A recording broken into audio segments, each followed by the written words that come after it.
Hey guys, Dave Keller here with Market Misbehavior. I just am coming out here in mid-January, early January, coming off of my Power Week, which is how I usually spend the last week of every year. And my goal with a Power Week is to take a step back, sort of reflect on progress, reflect on where I'm at, where I've come from, where I'm headed, and I have a whole routine that I've designed over a number of years to try and make that reflection, a time of reflection and self-improvement, really, really valuable. And it does a ton. I think that 1 week is more important than anything else to help me chart a good course for the next 12 months before the next one.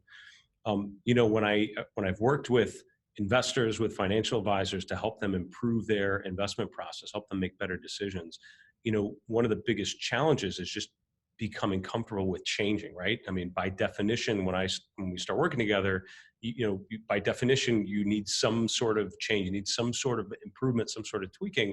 So it has to begin with the humility of you admitting that you have a problem, right? Admit that you're imperfect, admit that you need you have some areas where you could use some help, which is a very difficult step to take. But once you do take that step, how do you, in general, make improvement to what you're doing, make improvement to your investment process or your decision-making process? And I tend to think of it in three ways in terms of how you make that improvement.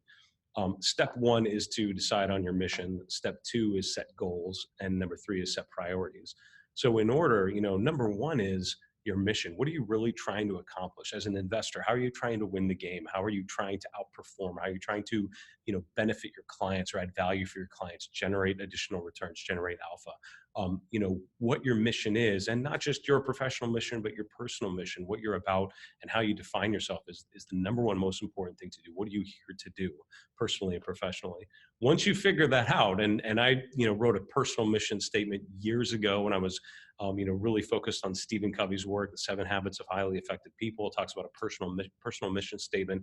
I actually just rewrote it a little bit the end of the last year for the first time in a number of years. But it was a really cool exercise to sort of revisit how I define myself to myself. So once you figured out that mission, the second thing is set goals. So now that you know who you want to be, or who you tell people you are, who you tell yourself you are, what do you need to do to get your actual day-to-day self closer and closer to that idealized vision, right? The person you want to be, the person you want to portray on social media, for example. That's all about setting goals. It's all about figuring out where are your strengths that you can build on, where are your weaknesses that you need to address. And again, as an investor, think about the parts of your process that are pretty solid and the parts where there are probably some gaps. And I bet if you think about how you start from firing up your computer in the morning to making an investment decision, there are moments along the way that probably could do a little improvement to help you get you to a place where you have a better routine and make better decisions. So that's number two, is setting your goals. And then number three is setting priorities. Now that you have an idea of how you want to improve things, how you're actually going to go about it. And right now, the second week in January, I'm at that really painful moment where the planning is done and now I actually have to actually execute.